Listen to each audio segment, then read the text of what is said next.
Welcome to Mental Health Monday. My name is Mick Coyle. Coming up on the programme this week. When they tell people they're not okay, that is either dismissed or laughed at or trivialized by saying, well, it'll be okay tomorrow or man up or whatever it might be. That's really concerning. That idea that you set aside a time to talk about mental health, it strikes me as a really good skill that if we can teach our young people and say, actually, that's an investment in yourself and in your own future, that could be, something that people could really take forward. And then it would be normalized because we'd all be doing it. Might you do an activity whilst there is the opportunity to find out and talk? There's lots and lots of opportunities to try and get people who make a difference to engage boys and young men using techniques that work for them. And I'll be reminding you how you can make connections with mental health organisations within your community. It's Mental Health Monday.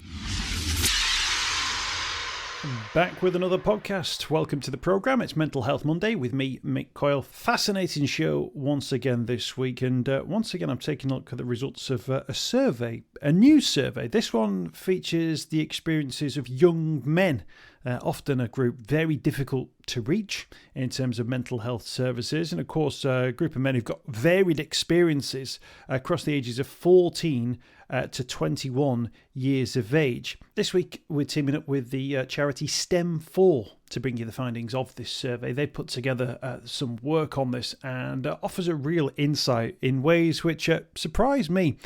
Did they shock me? Maybe not with the many things that I've heard when people talk about mental health and have done over the years on this programme, but certainly an eye-opener, certainly as well an awareness that there are issues that young men are dealing with that we need to get our heads around as a society and deal with so that we can move forward together. At stem4.org.uk, there's plenty of information on there if you are worried about someone, worried about a friend, worried about yourself as well. STEM4 supporting teenage mental health, stem4.org.uk. Just an insight, by the way, into some of the results of this survey, and we'll touch on them with our guest and the CEO of STEM4, Dr Nihara Krause, in just a few moments' time. But 1 in 3 boys experiencing mental health difficulties. Maybe that's not surprising, given that falls in line with, the whole of society. But that's boys, age 14 to 21. I was one of 3 brothers. That's one of us there with a mental health difficulty. 51% of those who had an experience hadn't spoken to anyone about it. That's the majority of people in that age bracket, in that gender, who have not spoken to anyone about the problems that they're facing, sort of issues they were facing at the time: stress, anxiety, low moods, and in some cases, eating disorders as well. There's also the issue around sort of masculinity and toxic masculinity that sort of rears its head within the survey. Let me give you a sense of that as well, because I'm shocked by this. 46% of those surveyed would not ask for help if things got really bad. That's nearly half. Why not?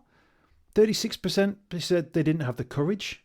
32% said they don't want to make a fuss. And 30% said it made them feel weak or ashamed. What an example that is as to how wrong we're getting it as a society when it comes to mental health. That people feel like they've got to show incredible bravery to speak out.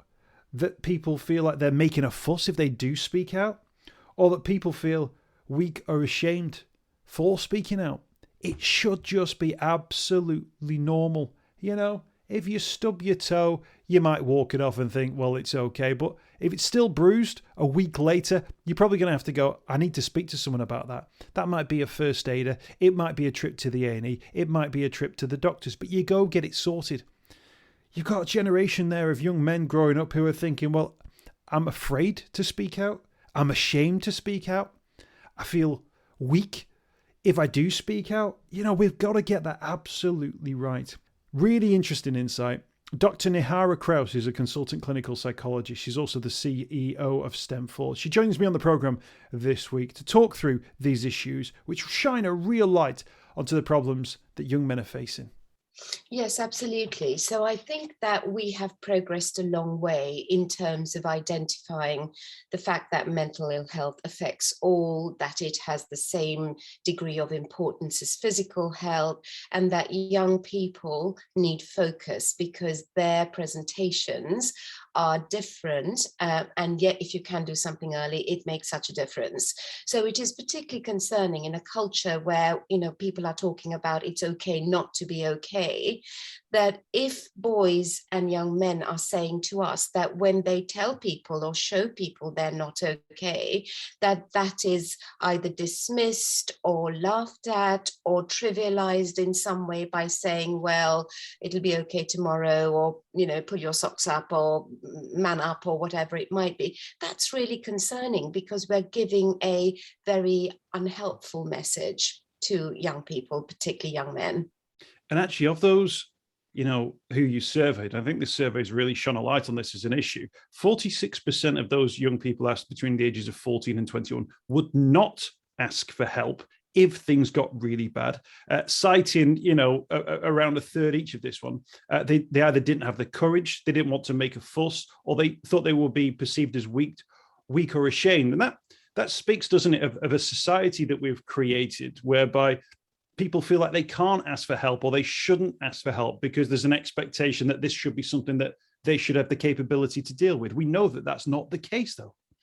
Absolutely. So mental illness is the same as any other form of illness. We do need to reach out. And the first step in making that change is to be able to say to someone, I'm not feeling great. What might there be? And from the statistics that there are for boys and men, the statistics are really concerning. Suicide is the highest cause of death in young males. We know that if a mental ill health problem is picked up later on, then it's sort of spread its impact in a number of various areas. So it would be fantastic if we can all be aware of what boys are saying, because they've had some fantastic suggestions in terms of how they might be heard better, and then work towards helping them and supporting them in that way. Do you get a sense at all, or have you had a sense from the young men that you'll have spoken to within your professional work about where that comes from? Is it a parents thing? Is it a society thing? Do you think is it a lack of education around mental health and what it can mean? I think it's a mixture. It happens at lots and lots of levels in terms of society. So it may be within the family that there is a belief about how different genders should and shouldn't be. And some of that might be a generational thing. It might be what parents have experienced. Certainly in schools, there are sometimes a culture, there's some research that's been carried out in single-sex schools, and perhaps how that might impact on your status in the sort of social hierarchy as it might be within that school setting. As a culture, we do have a sort of stiff upper lip culture. And actually, it's not just our culture, that if you look at it internationally, there are concepts and beliefs that come from generations about the role of a man, the importance of being a man, what a man, should be, needs to look like. So it's at every level, I think. I often think we have that phrase that people use, that it never did me any harm. Yes. And yet it never did me any harm, except I'm now in a situation where I am passing on this further bad advice that I was given. I was given bad advice. It never did me any harm. So now I'm passing on further bad advice. But, and I think that idea that there are these perceptions, or that there is a role that men play, again, reflected in the survey. I've got a stat here: 46% identified having to appear in a dominant masculine way had a negative experience on young people's mental health. So actually, not only are people being told they have to appear this way, but actually when trying to then appear this way, it's making them feel worse. Yeah. It just goes to show our priorities seem to be wrong in regard to that, particularly that toxic masculinity. Yes, there were a number of young men in our survey who referred to the term toxic masculinity and how it deterred them as a result from even sharing something with a friend, let alone with somebody who might be able to direct them towards some sort of help. And in terms of that, again, that's a societal issue as well. But is that an educational thing, that we can teach young people that toxic masculinity, although they will witness it and see it in all walks of life, it's something which they have to see slightly separately when it comes to their mental health? Yes, we absolutely need to teach young people. It's part of the teaching that also now goes along with mental health education within schools. So it starts all the way from when you're younger, and if it can be reinforced within the family, and also within all the other kind of settings that young people, young boys in particular, will be part of. So whether it's sports groups, whether it's other extracurricular things that they get involved in, there's lots of messages that everyone can be involved in educating that it is okay. And we've had some great examples, haven't we, of sports people, of other high media profile people who have been brave in saying, I'm okay. But it shouldn't be bravery. It should be that we all accept that it is okay. It's part of the human condition. I know at STEM 4, it's not just about trying to get a picture of what's going on. It's also about finding solutions. And as part of the survey, young men offered their thoughts really in terms of what the way forward were. Yeah. What were those results that stood out for you that were actually sort of achievable within a short period of time that we as a society could almost adapt? Well, one of the things that they asked for was more parent education, and STEM for work with parents. So actually last night, we offered a webinar to parents. We had over 500 parents register. So it just shows how keen parents and carers are and educators are to find out how they might support their young people. So that was one thing that they asked for, which we were very quick to action, and we'll keep doing that. The other suggestion that was made was that actually they didn't know how to ask for help. And so the other thing that we've done is, apart from having some helpful tips on actually how do you get that conversation going, we have got a lot of tips for parents on how to get a conversation going, for educators on how to get a conversation going. And we are rebranding and recreating some other guidance. We have an asking for help booklet, which at the moment we're trying to incorporate what young people have asked us for. The third thing that they asked us for was practical, helpful PHSE education in schools, rather than things that came from textbooks.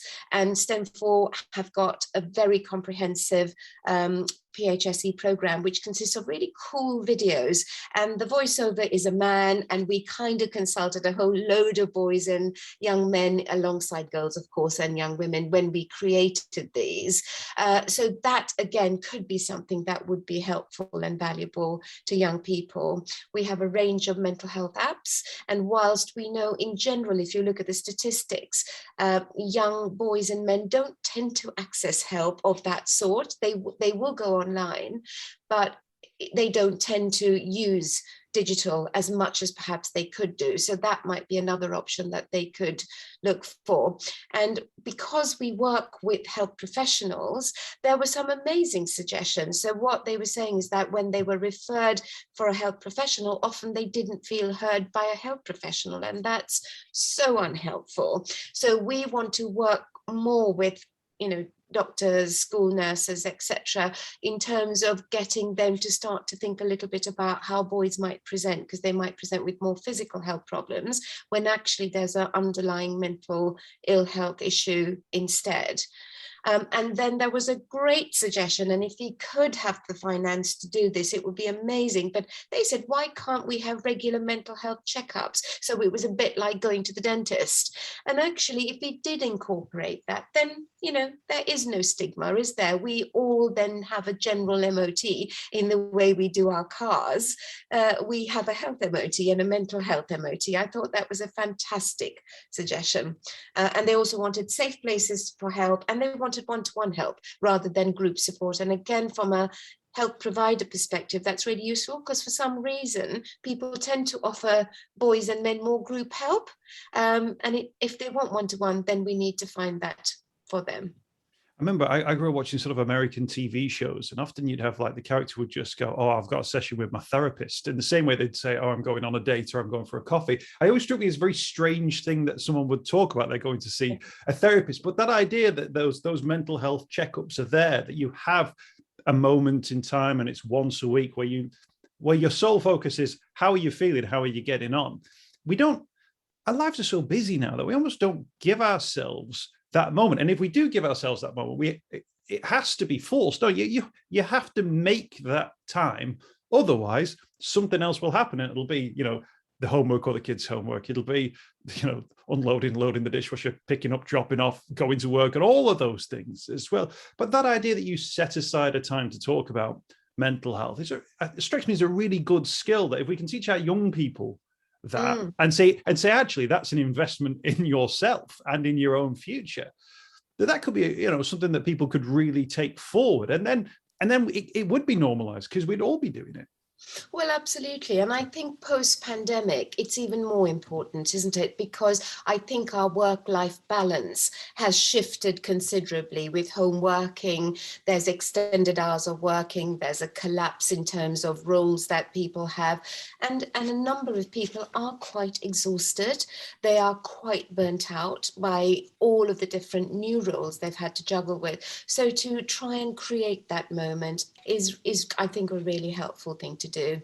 Can I ask you, in terms of males 14 to 21, how difficult are they as a group, have you found, to sort of engage or to reach out to? Because of course, wide range of interests, wide age range there as well. There'll be educational settings, but then there'll also be sports and hobby settings, video game settings, and a whole host of friendship groups as well.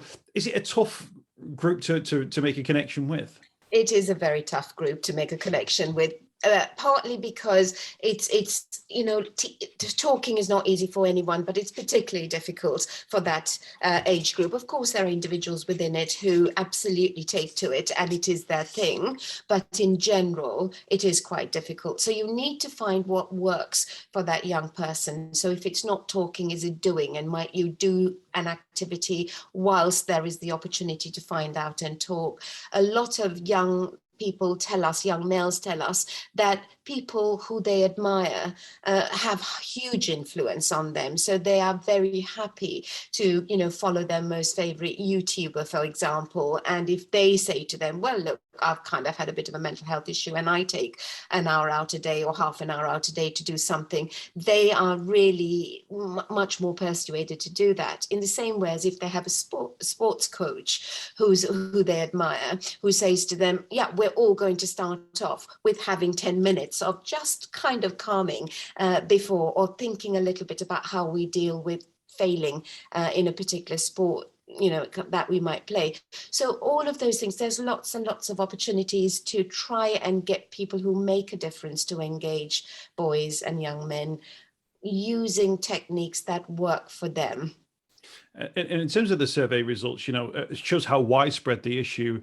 What 1 in 3 boys experiencing mental health difficulties. I mean, I grew up in a family where there were I had 2 brothers, so that's 1 in 3. It's there in front of us on school runs, on college buses, in university campuses, and even in workplaces now, that men will be experiencing those issues. But I wonder if sometimes if people don't have a specific maybe diagnosis, or they've not engaged with mental health services or even a GP or medical practice in the past, they almost think, well, that's not me then. Yes. But I wonder whether, Dr. Nihara, whether or not you could maybe set out maybe some of those thoughts or feelings, those signs that maybe a parent would spot, or a workplace colleague, or a teacher, or a college lecturer, that would make them think, well, actually, maybe there is something going on here. Maybe there's a conversation to have. Yes, so obviously different mental health conditions might have a slightly different presentation, but in general, if you notice that there is a distinct change in a young person's behavior, if they are behaving in a way that is either harmful to themselves or to others, if they seem to be more withdrawn from their friends. So friends are a really good sign. If they have disengaged from their usual friendship group and they kind of maybe made friends with another friendship group who you might feel might not be the best influence for them, if they seem to be disconnecting more and more from family. And this is a tricky one because, of course, as you get to being a teenager, you do actually want to kind of value your own private time. So you've got to kind of marry it with all the other factors that you might have. If their academic work seems to be failing, if they're refusing to do a lot of things that they used to enjoy doing, if they may look sad, they may not look sad, but if they tend to look more sad more frequently, if they get really on a short fuse, they're argumentative, irritable, again, tricky balance with teenage hormones and growing up, but you will get a bit of a feel for it. And if you have a family history of mental ill health conditions, then that's a very strong predictor. It doesn't mean inevitably you're going to get something, but it means you're more vulnerable to. So if you have a young person showing all of those signs, and you also have a family history, or there's a big change that's happening in the family or for that young person, then I think that should be a kind of a first pink flag almost to say, okay, what do I need to do? And just have a conversation. And if they don't want to talk, set up a few more conversations as and when in a very low key way, but keep persisting in trying to find out what might be happening. That's really, really great advice. And that idea as well of the low key conversation, shouting into someone's face, what's wrong with you? Or why are you like this? It isn't helpful. But that thing of, I noticed you've not really been yourself recently. Is there anything that's going on? Or just taking part in an activity or a walk, whatever it is, and then just mention it as part of that, normalizing that conversation once again. Before we wrap up, Dr. Nihara, I just wanted to mention another issue as well, because in terms of the survey stats of those who were experiencing a mental health difficulty, stress, anxiety, low mood was very much in there as well. But something which I know has become an increasing issue, particularly during the pandemic as well. This is the first time I've seen it represented as well within the STEM4 survey around eating disorders, which I've spoken to a couple of people who through the pandemic have been aware that eating disorders and young people has become a particular issue.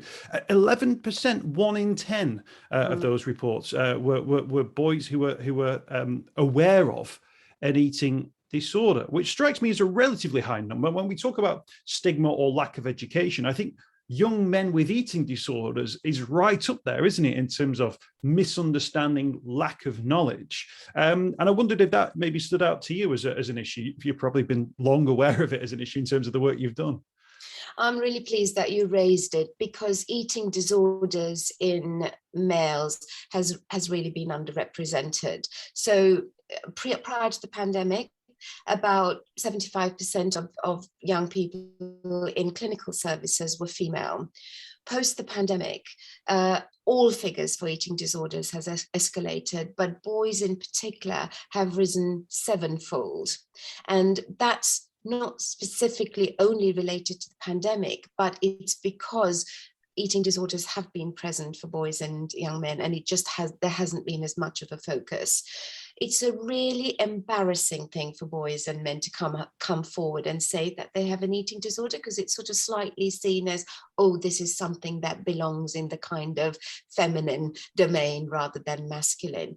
It's also true that it's not diagnosed as quickly. So there are some research studies that show that a young boy with an eating disorder, when seen by a doctor, tends to have more physical examinations than they would offer immediately. And also parents and educators don't tend to spot it as quickly too. So boys and men present with all the same types of eating disorders as girls and women: anorexia nervosa, bulimia nervosa, binge eating disorder. But there's also a kind of further focus on muscle dysmorphia, is what it's called, so body dysmorphia. It's very distressing if you are a boy and there is a lot of comparison in terms of physique and physical prowess in some way. So if your growth spurt's a bit later than others and you're smaller or shorter or thinner or indeed more overweight, that can cause great distress in boys. It can bring about a lot of teasing, bullying, and cause enormous distress. And also comfort eating is something that is across the genders. So we do need to start again to give a message to boys and men that eating disorders or eating issues affect all, and that everyone should start to listen to what young boys present with in terms of their body image worries and work with them in supporting them through that.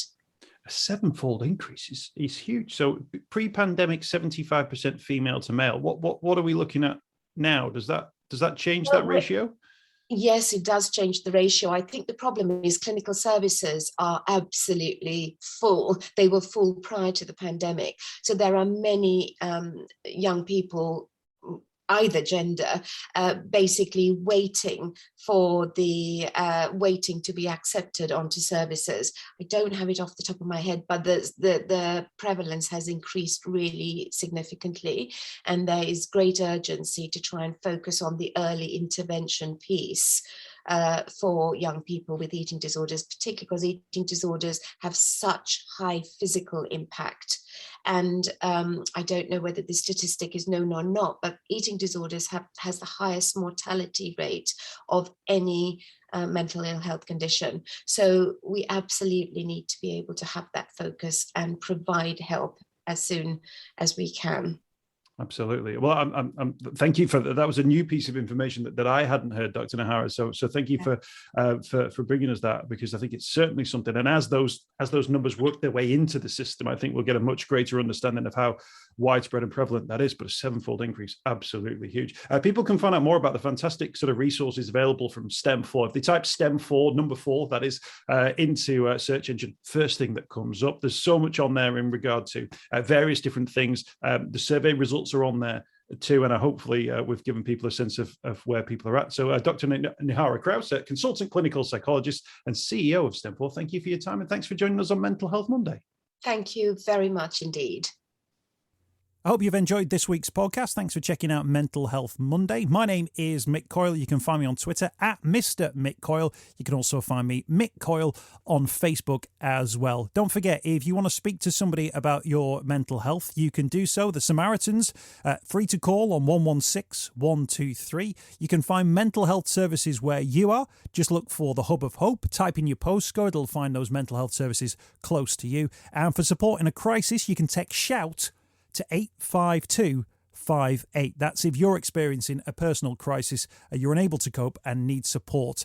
Shout to 85258. That's a text line. Do get involved in those services. In an absolute emergency, always remember the number to call is 999. Thanks for downloading the podcast this week. We'll be back next week with more Mental Health Monday.